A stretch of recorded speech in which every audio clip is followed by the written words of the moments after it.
déjà remercier. Ça s'attendait, celle-là. On va déjà remercier Télépoche d'avoir largement annoncé notre émission, ainsi que le journal France Soir et Le Parisien. Maintenant. Je trouve que c'est un mépris pour votre public. Pour votre public, vous avez un public de droite comme un public de gauche, je pense. Je trouve que c'est du mépris et de l'intolérance.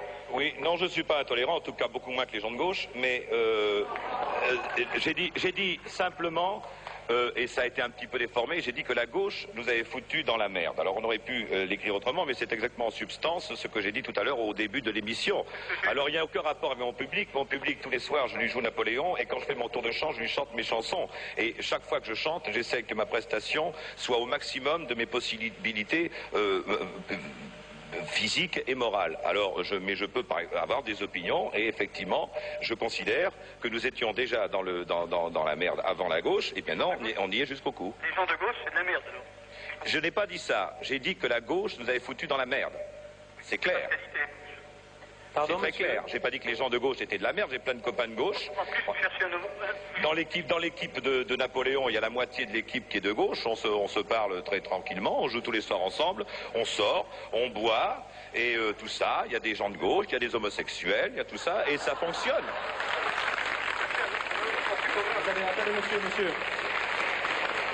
Pardonnez-nous parce que ici il y a des applaudissements, bon, pour Serge, mais j'ai mal compris. Vous vouliez dire autre chose? Oui, Lama cherchait un homme hors du commun. Je ne pense pas que Napoléon était un homme hors du commun.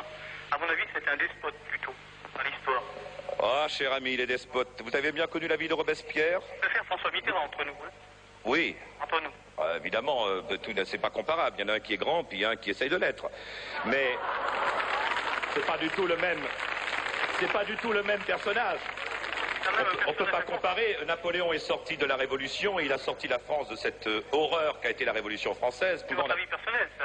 Oui, ben enfin c'est le mien. C'est bien à moi que vous posez des questions, cher monsieur. Bien, c'est moi qui vous y réponds. Alors, Robespierre est beaucoup plus proche, si vous voulez, de Hitler, auquel on essaie toujours de comparer Napoléon. J'ai dit Robespierre, j'ai pas dit Napoléon. Hein. Robespierre était beaucoup plus près de Hitler que Napoléon, qui a été obligé d'essayer d'arranger, de récupérer la France dans l'état dans lequel elle était en 95. Croyez-moi, c'était pas commode. Hein. Je crois que c'est le contraire, à mon avis. Hein. Je crois que Hitler, c'est plutôt proche de Napoléon. Bon, monsieur, je crois que là, vous ne trompez pas. C'est votre opinion, cher monsieur. Vous n'êtes pas le seul à partager cette opinion. Vous savez, Staline, puisque vous êtes un homme de gauche, Staline a tué 40 millions de personnes. Oui. Voilà. C'est à voir. Ça, il faut le savoir, n'est-ce pas? Il a tué toute la paysannerie russe. Il les a massacrés. Et au Cambodge, il y a 2 millions de morts, cher monsieur, actuellement, qui ont été massacrés à coups de bâton par des gens de gauche.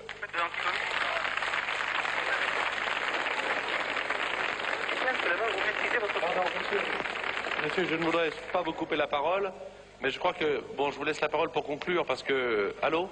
Oui, je vous écoute, la Patrick. Non, je vous demande de conclure en une phrase. Je vais vous laisser la parole, mais on va passer à autre chose si vous le voulez bien. Mais enfin, j'ai vu que c'était un homme intolérant, quoi. Bon, vous estimez que Serge Lama est un homme intolérant. C'est votre droit. Serge, je pourrais poser la question suivante. Que pensez-vous... Pardon.